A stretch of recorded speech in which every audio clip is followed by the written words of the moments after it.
Thank you, North Shipping. Thank you for the invitation. I want to take you into the future of transportation. But before I do that, I want to take you into the past. New York City,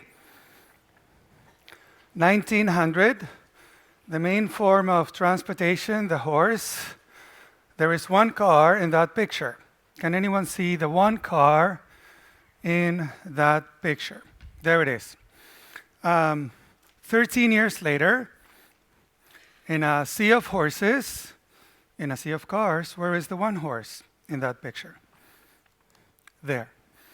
13 years, that's all it took. This is what's called a disruption, in a technology disruption. And at the time, the technology product was the internal combustion engine, the car. So what is a disruption, before I move on? Disruption is when technologies and business model innovations make it possible for entrepreneurs and companies to create new products that both create markets and also destroy or radically transform existing industries. And disruptions are happening more and more and more quickly and more deeply. And let me take you to 1985. Just to show you that it's usually the analysts, the mainstream folks, the experts, who don't necessarily get it.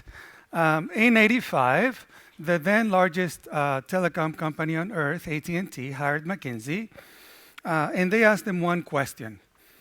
This cell phone thing, this mobile thing, what's going to be the market in the year 2000? So give me a 15-year forecast.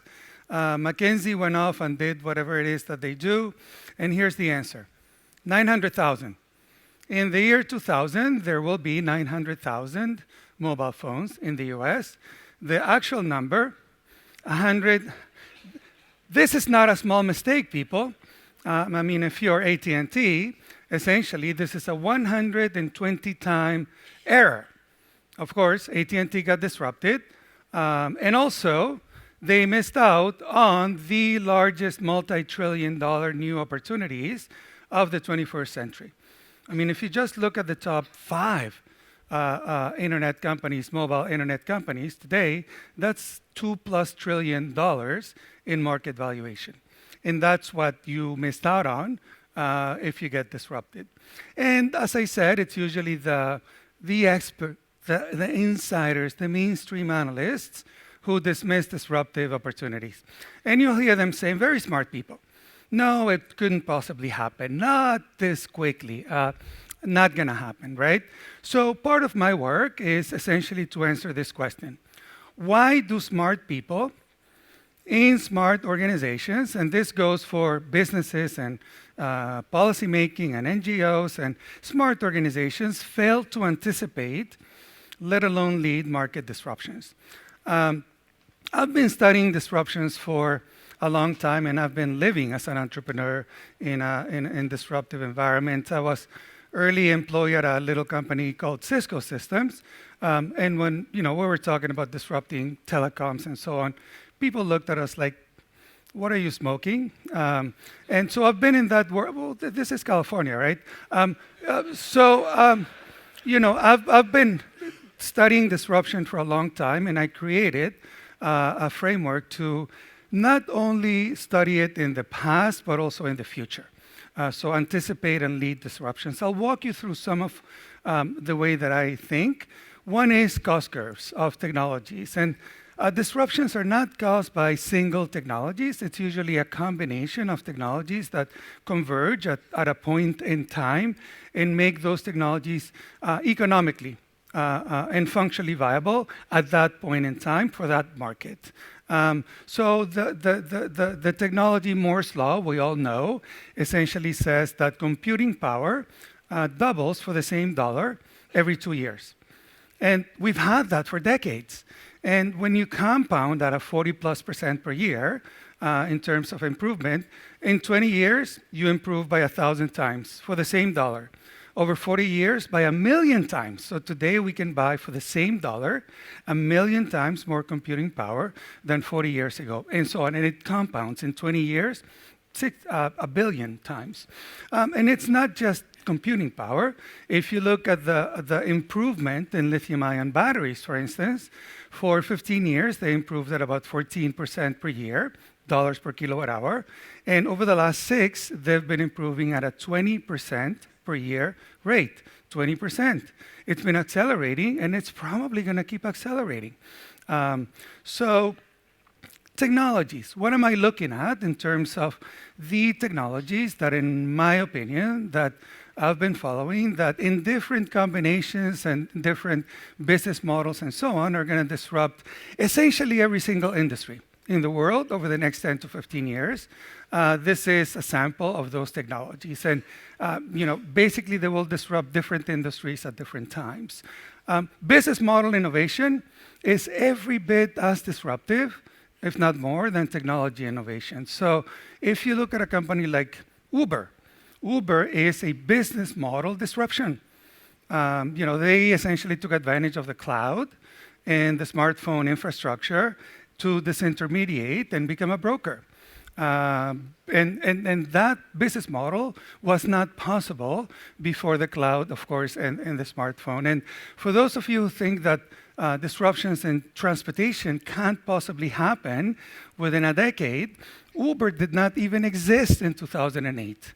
And today, their bookings in 2016 were higher than the whole US taxi industry.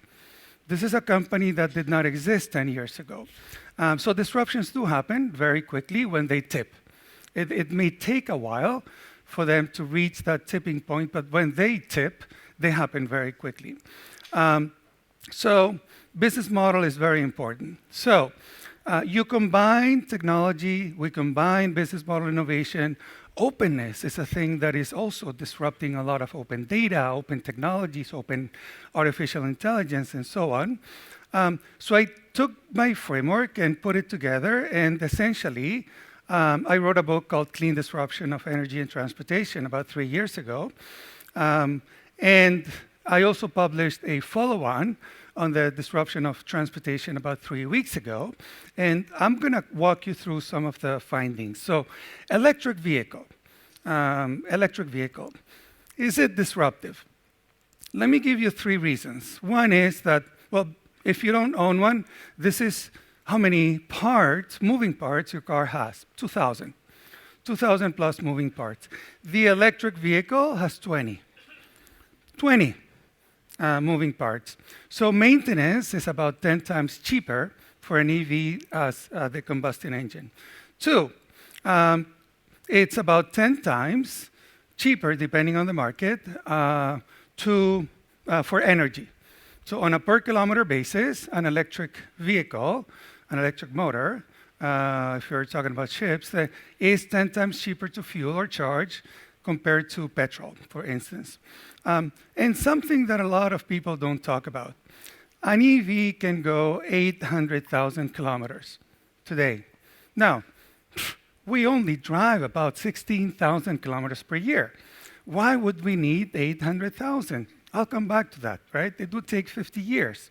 And who drives a car for 50 years? So, and basically some folks are building a 1 million mile, 1.6 million mile electric vehicle.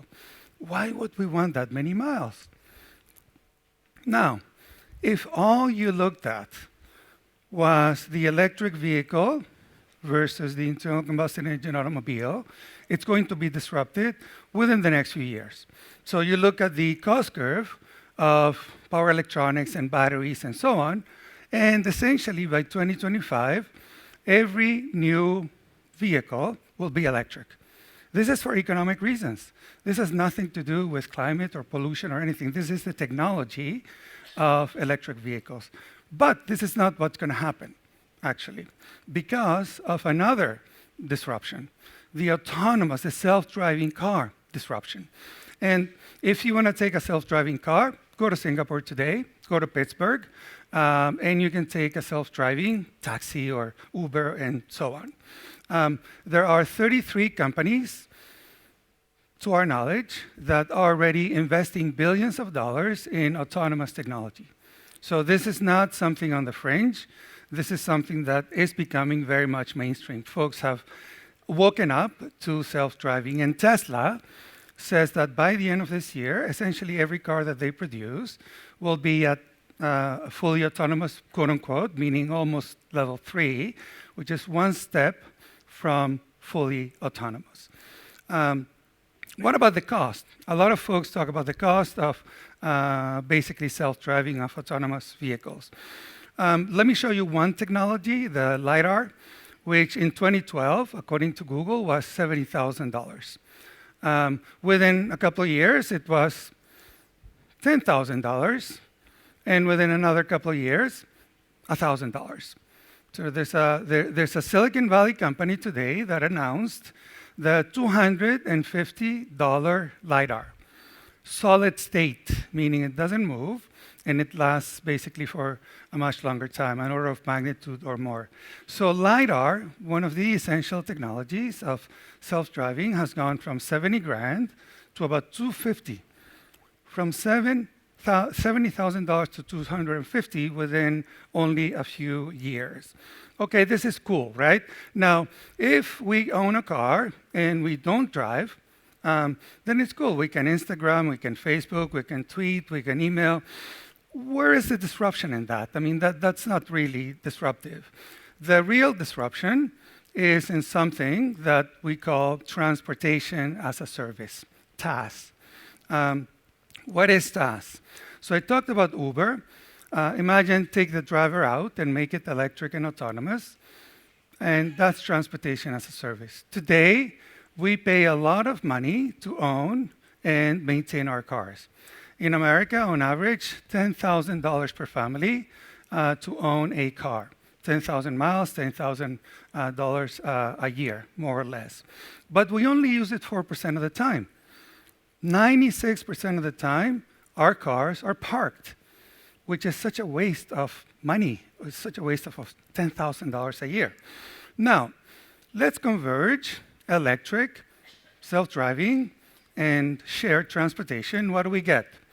What we get is that the efficiency of the vehicles go up from 4 to 40%, maybe more, but we did 40%. The car, the truck, the bus can go, instead of 10,000 miles per year, they can go 100,000 miles per year, maybe 200, but let's say 100. When that happens, this is what the numbers say, and this is pure economics, no subsidies, nothing, just pure economics. Assume that autonomous vehicles will be approved 2021. Essentially, that day, the cost per mile of transport as a service will be 10 times cheaper than the cost of car ownership, a new car, 10 times. Every time there has been a 10x difference in cost, there has been a disruption. Every single time in history. 2021, the day that autonomous vehicles are approved, essentially, it won't make any sense to buy a new car because you can get the same service for 10 times cheaper. And TaaS will be 4 times cheaper than even running a car that you already own. Even if you get your car for free, petrol and insurance and so on will be 2 to 4 times more expensive than transport as a service. So what's going to happen? The right economic choice, which is using TaaS. Basically, we've gone from ownership to on-demand services in many industries over the last few decades. And technology adoption happened in S-curves. One of the mistakes that mainstream analysts make is assuming that the future will be linear. Technology disruptions don't work like that. It's an S-curve. Once you hit that tipping point, it happens very quickly. So our numbers indicate that by 2030, 95% of passenger kilometers will be in autonomous electric vehicles. By 2030, 95% of miles will be electric and autonomous, which means this: we'll need 80% fewer cars on the road to go the same number of miles. 80% fewer cars as a fleet, because we're going to use them 10 times more efficiently.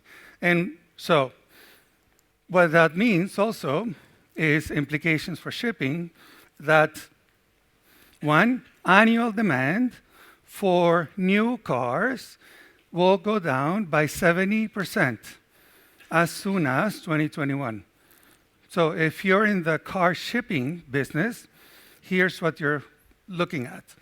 If your oil will peak 2020 and go down to 100 million barrels per day and go down to 70 by 2030, 30% drop, peak 2020. Do you ship oil? You should be looking at this. Good luck. It gets better or worse. Up to 70% of deep water oil, so if you're in the offshore shipping, will be stranded, uncommercial, because the cost, basically equilibrium cost of oil, even though volume will go down 30% by 2030, prices will drop immediately because of what we know has happened over the last few years.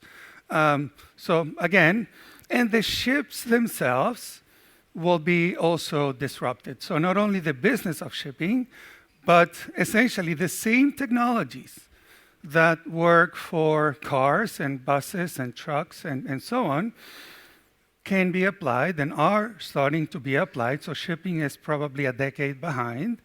But essentially it makes sense, economic sense, because of the cost of fuel, because of the efficiency, because of the length, the lifetime of powertrains, that shipping go electric.